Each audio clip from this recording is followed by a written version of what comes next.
Hello, नमस्कार मेरे प्यारे बच्चों, आप सभी का आज की इस वीडियो में बहुत-बहुत स्वागत है। जैसा कि आप सभी जानते हैं कि आज की इस वीडियो में हम बात करने वाले हैं पॉलिटिकल साइंस के सब्जेक्टिव क्वेश्चन आंसर जो कि आप सभी के एग्ज़ाम के लिए काफ़ी ज़्यादा इम्पोर्टेंट हो जाते हैं और साथ ही आप सभी को एक बेहतर नॉलेज प्राप्त करने के लिए बहुत ही ज़्यादा ज़रूरी है। तो बच्चों हमारे इस चैप्टर का नाम है यानी कि इस बुक का नाम है समकालीन विश्व राजनीति। ये हमारा बुक है जिसका कि आपको पीडीएफ लिंक हमारे डिस्क्रिप्शन में देखने को मिल जाएगा।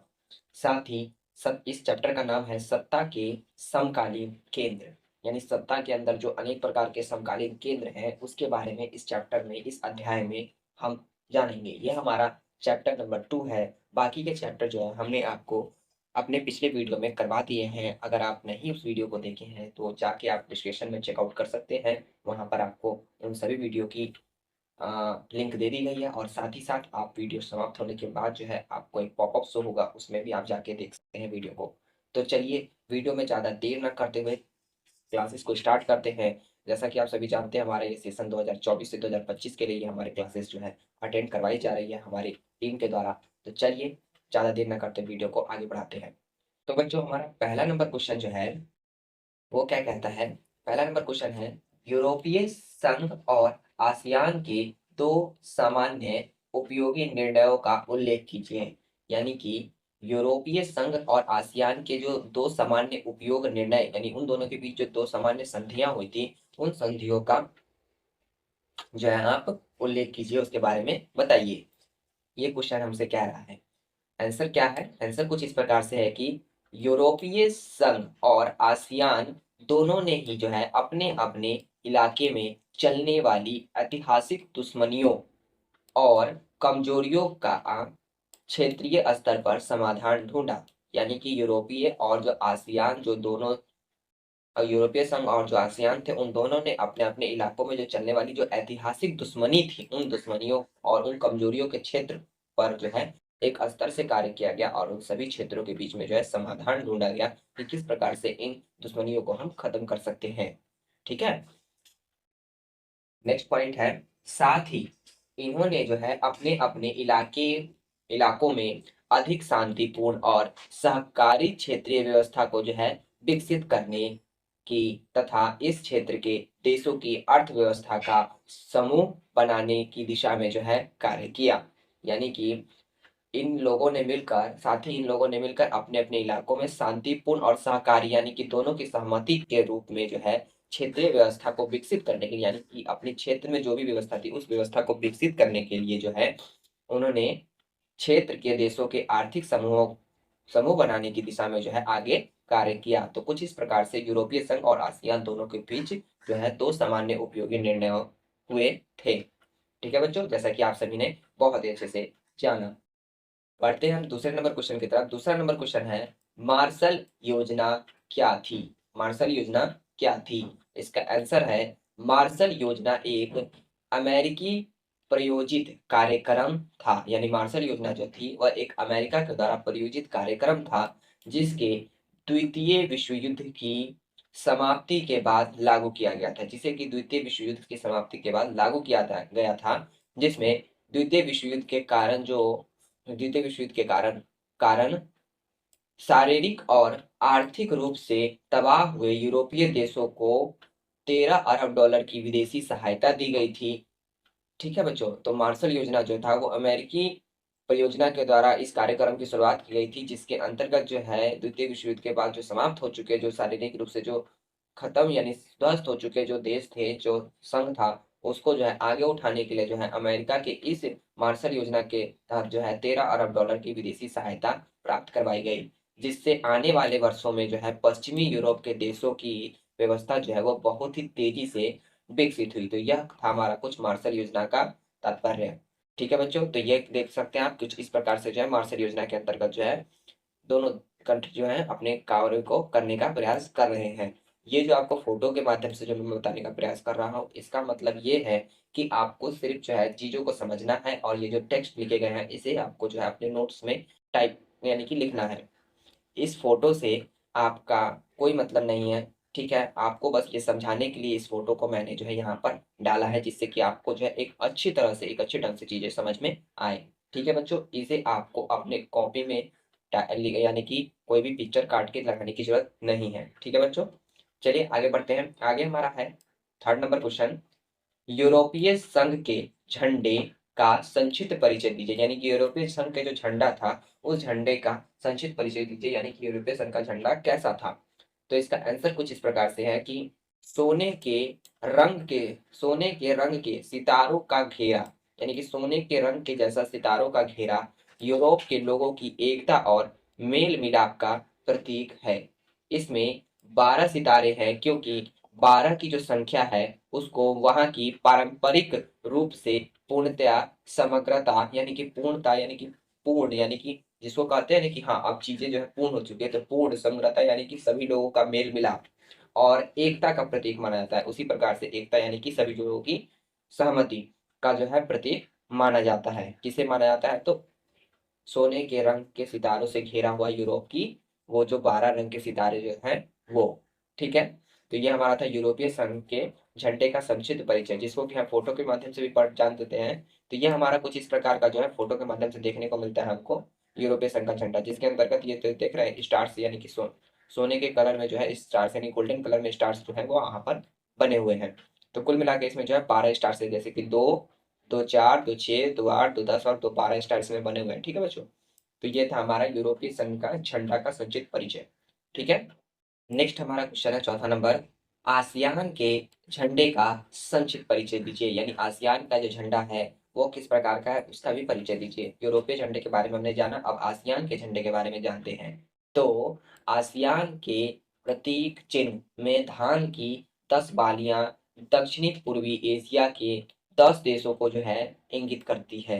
यानी आसियान के जो प्रतीक चिन्ह में जो धान की जो 10 बालियां हैं वो क्या करती है?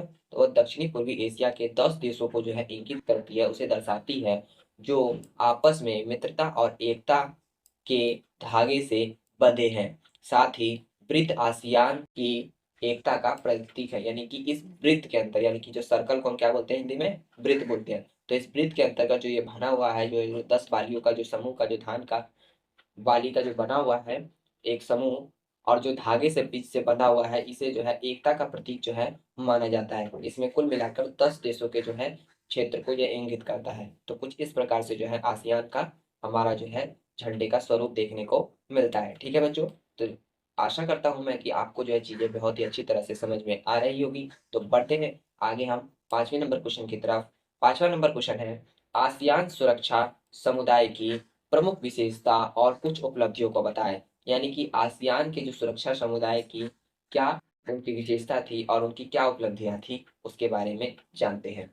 जैसा कि इसका आंसर जो है दिया गया है कि आसियान सुरक्षा समुदाय क्षेत्रीय विवादों को सैनिक टकराव तक न ले जाने की सहमति पर आधारित है। यानी कि आसियान सुरक्षा समुदाय जो है वो सैनिक विवादों की जो क्षेत्रीय विवादों की जो सैनिक टकराव जो हो जाते हैं उस तक न ले जाने की जो सहमति थी, उस पर आधारित जो है आसियान सुरक्षा समुदाय को बनाया गया था, जिसके अंतर्गत 2003 तक आसियान के सदस्य देशों ने कई समझौते जो है वह किए, जिनके द्वारा हर सदस्य देश ने शांति और निष्पक्षता और उसके साथ ही साथ असहयोग यानी कि सहयोग के साथ जो है अहस्तक्षेप को बढ़ावा जो है देने और राष्ट्र के आपसी अंतर तथा संप्रभुता यानी कि सबका संप्रभुत्व, सबका मेल मिलाप के अधिकारों का जो है सम्मान करने पर अपनी वचनबद्धता, यानी कि अपनी जो है, जो बोलते हैं ना कि अपना प्रॉमिस निभाना, तो वही वचनबद्धता जो है जाहिर की।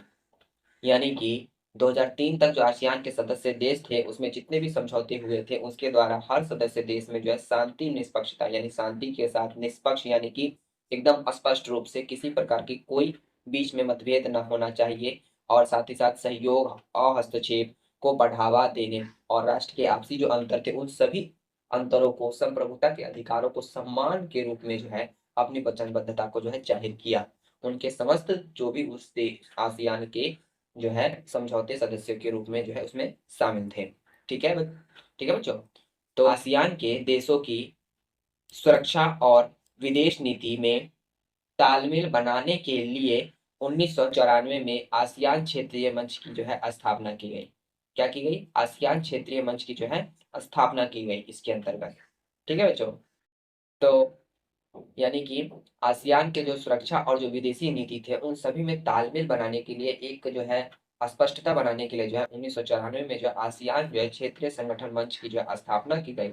और इस स्थापना के जो स्वरूप में जो है आपको जो है यहाँ पर जो है ये कुछ इस प्रकार का फोटो है, जिसके अंतर्गत ये अनेक जो है कंट्री के जो है लीडर हैं या उस देश के प्रतिनिधित्व हैं। और यहाँ पर आप देख सकते हैं, यहाँ आसियान की जो है एक लोगो बना हुआ है। तो आपको मैं इसको ज़ूम करके दिखा देने का प्रयास करता हूँ, जिससे कि आपको चीज़ें के बारे में जो है एक बेहतर जो है समझ जो है डेवलप हो सके। तो ये हमारा कुछ इस प्रकार का जो है ये आपको आसियान के सदस्य देशों के जो है एक मीटिंग को जो है दर्शाने का प्रयास किया गया है। तो कुछ इस प्रकार का जो है आपको देखने को मिलता है।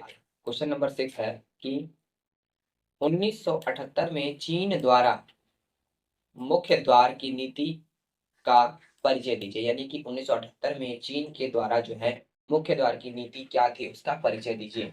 ठीक है? तो 1978 के दिसंबर में दंगे सियाओपिंग ने जो है डेंग जो सियाओपिंग थे, उन्होंने जो है ओपन द्वार यानी मुक्त द्वार की नीति चलाई। कब चलाई? तो 1978 के दिसंबर में जो है डेंग सियाओपिंग ने जो है ओपन डोर यानी मुक्त द्वार की नीति को चलाई। और इसके बाद जो है इसके बाद चीन ने अद्भुत प्रगति की ओर जो है अगले सालों में एक बड़ी आर्थिक ताकत के रूप में जो है वह जो है क्या बढ़ा? आगे बढ़ता चला गया। ठीक है बच्चों? आर्थिक ताकत के रूप में क्या हो गया? चलाई, जिसके कारण जो है वो आगे बढ़ता चला गया। तो कुछ इस प्रकार से जो है चीन द्वारा मुख्य द्वार की नीति अपनाई गई थी, जिसके बाद जो है चीन ने अद्भुत प्रगति की ओर, यानी कि जिस तरह से उसको जो चीन को एक मौका मिला, जो कि ओपन डोर की नीति द्वारा जो मुक्त द्वार की नीति द्वारा उसे जो एक मौका मिला, और उस मौका मिलने के बाद जो है उसने जो है आर्थिक ताकत के रूप में जो है अपनी शक्तियों को जो है और भी तेजी से जो है अपनी शक्तियों का विकास किया। ठीक है बच्चों? तो नेक्स्ट हमारा क्वेश्चन है 7वां नंबर, जिसमें कि भारत चीन सीमा विवाद पर एक टिप्पणी लिखने के लिए कहा गया है। यानी भारत और चीन के बीच क्या सीमा विवाद था, उस पर एक टिप्पणी लिखकर उसे समझाने का प्रयास करें।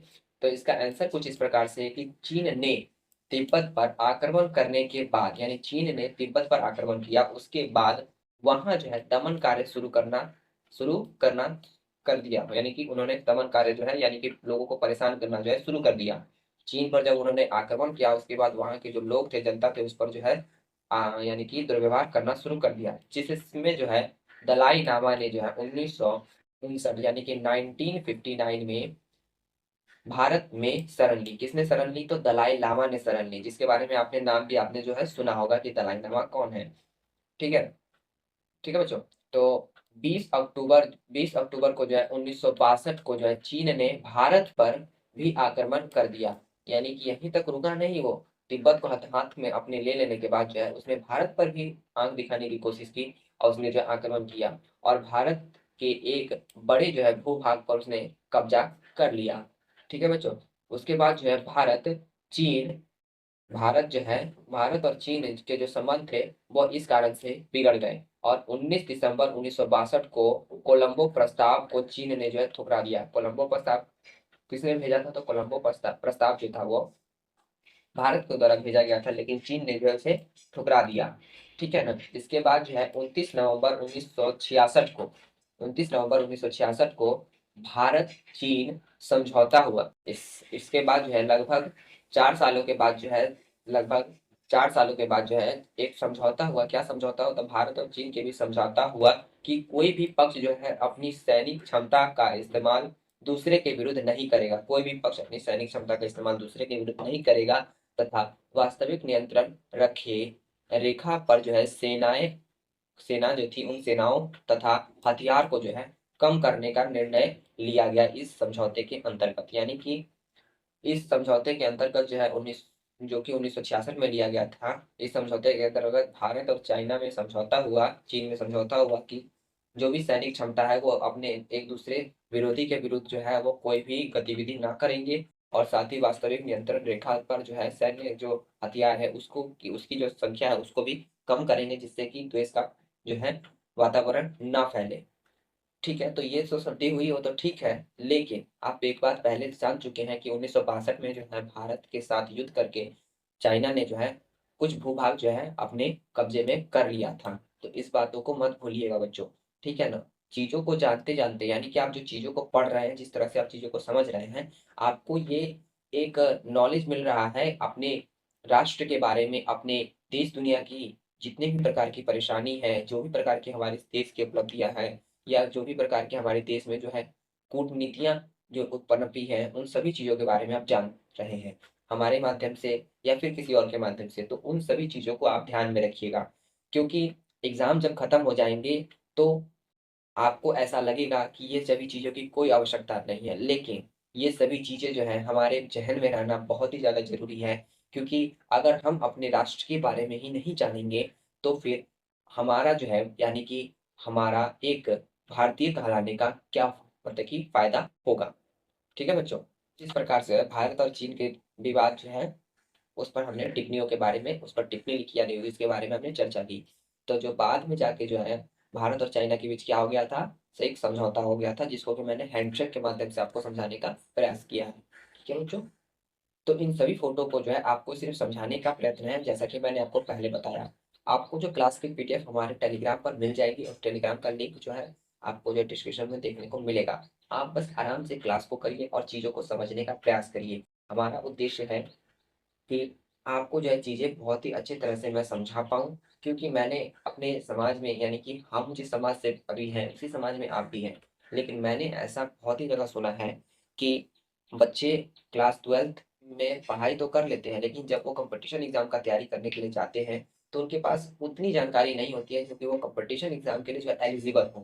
क्योंकि एक ओहदे पर जाना, एक अपने अंदर एक किसी भी क्षमता को डेवलप करने के लिए उनके अंदर जो है एक जो है स्किल पावर होनी चाहिए।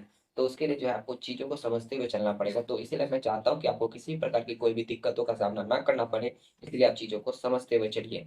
ठीक है बच्चों?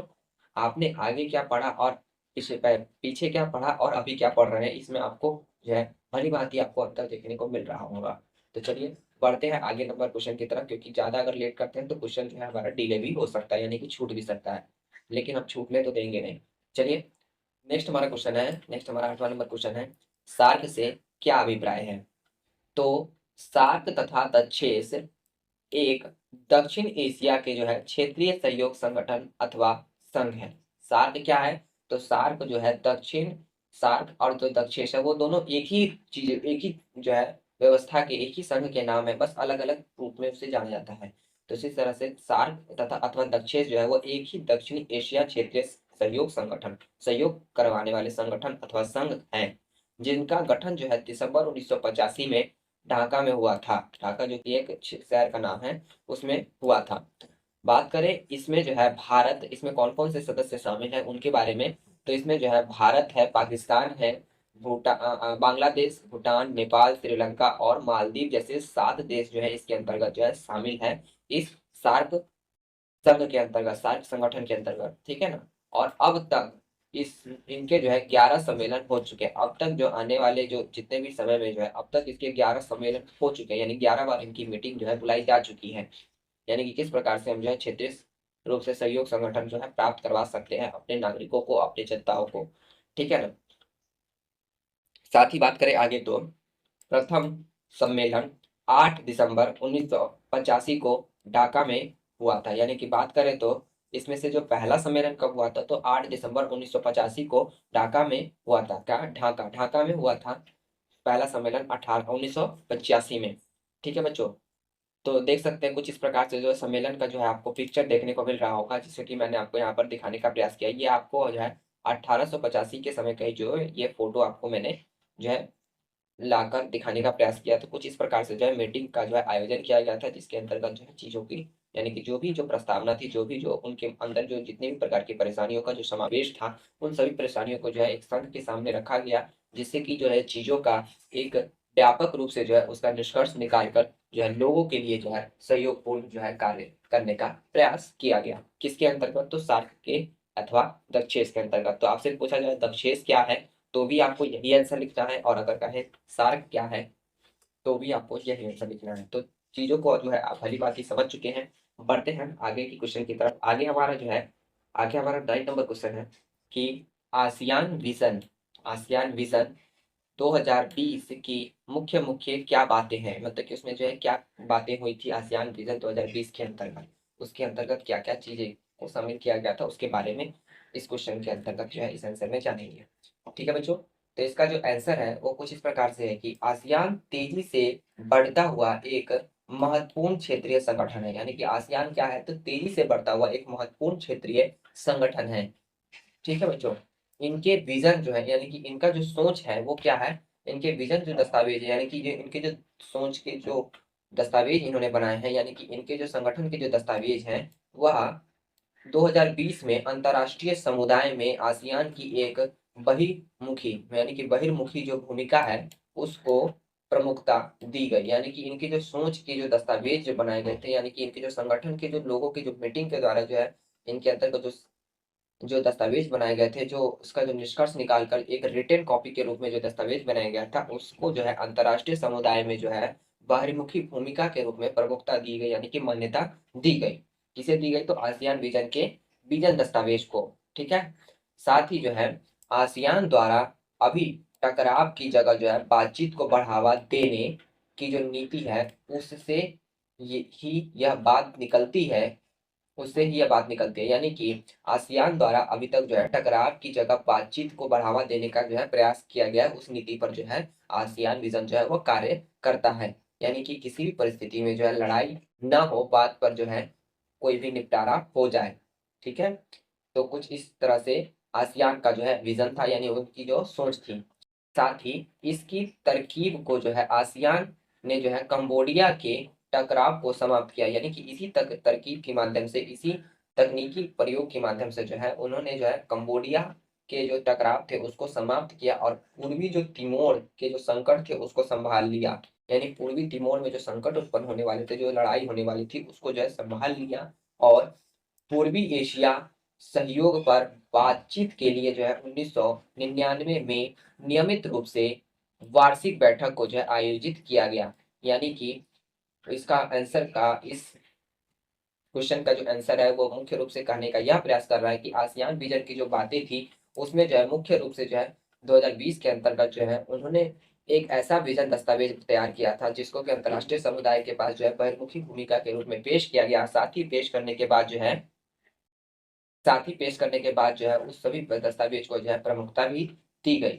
ठीक है, और आसियान द्वारा अभी तक टकराव की जितने भी प्रकार की जो द्वेषपूर्ण की जो संभावना थी उन सभी को जो है बातचीत के माध्यम से सहयोग रूप से संगठन को ठीक करने का यानी कि संभालने का जो है एक कार्य दिया गया। यही जो है उनका जो है सबसे बड़ा कार्य था और उन्होंने इस कार्य को भली भांति करने का पूर्णतः प्रयास किया है। और 1999 में जो है नियमित रूप से वार्षिक बैठक जो है इनकी आयोजित होती जा रही है, यानी कि होती आ रही है। ठीक है बच्चों, तो ये कुछ इस प्रकार से आसियान है, ये जिसको कि अंग्रेजी में यहाँ पर लिखा हुआ है, जो कि इसके अंतर्गत कुछ इस प्रकार से जो है राष्ट्र यानी कि कंट्री जो है शामिल है इस आसियान संगठन के अंतर्गत। ठीक है बच्चों, तो आई होप, मैं आशा करता हूँ कि आपको जो चीजें बहुत ही अच्छी तरह से समझ में आ रही होंगी। और तो बच्चों, आप सभी को मैंने जो भी आज पढ़ा, आज की इस वीडियो में पढ़ाया, तो मैं आशा करता हूँ आप सभी को चीजें जो है काफी अच्छी तरह से समझ में आई होंगी। तो मिलते हैं इसी प्रकार की नेक्स्ट वीडियो में नेक्स्ट किसी टॉपिक के साथ। तब तक के लिए जय हिंद,